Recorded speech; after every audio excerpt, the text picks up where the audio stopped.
दोस्तों आज हम कुछ ट्रेंडिंग म्यूचुअल फंड स्कीम के बारे में बात करेंगे। जो सबसे पहला जो यूज़ किया जाता है वो है SBI long term equity fund direct growth and दूसरा है यहाँ पर कहा जाए तो HDFC ELS tax saver fund direct growth.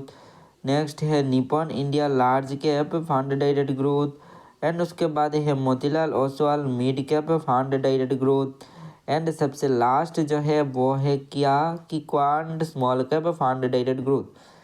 तो ये 5 गिने चुने म्यूचुअल फंड स्कीम है जो बहुत ज़्यादा ही ट्रेंडिंग पे है।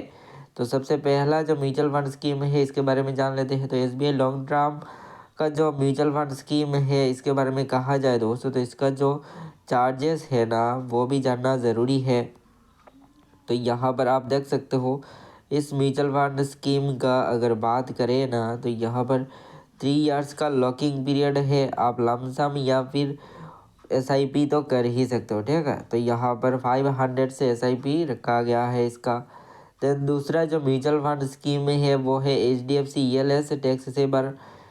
तो इसके बारे में भी अगर बात किया जाए दोस्तों तो यहाँ पर देख सकते हो HDFC टैक्स सेवर का भी जो म्यूचुअल फंड स्कीम है ये 3 इयर्स का लॉकिंग पीरियड रखा गया है, ठीक है। एंड इसका एक्सपेंस रेशियो देखा जाए तो 1.1% एक्सपेंस रेशियो इसका लिखा गया है। देन नेक्स्ट थर्ड जो है ना Nippon India large cap fund direct growth, इसके बारे में भी कहा जाए तो इसका एक्सपेंस रेशियो आप देख सकते हो 0.74% है इसका एक्सपेंस रेशियो। एंड बाकी सब कुछ तो देख ही सकते हो। अगर आप 1 वीक से पहले रिडीम कर रहे हो इन्वेस्ट करने के बाद तो आपको 1% चार्जेस देना होगा। देन उसके बाद यहाँ पर कहा जाए तो Motilal Oswal mid cap fund direct growth एक म्यूचुअल फंड स्कीम है। इसके बारे में भी बात किया जाए तो यहाँ पर 0.65% आपको एक्सपेंस रेशियो का चार्जेस देना होगा। एंड इसका अगर कहा जाए तो एग्जिट लोड का जो चार्जेस है वो 1% रखा गया है अगर आप विदिन 1 ईयर्स के अंदर फंड से पैसा रिडीम कर रहे हो तो।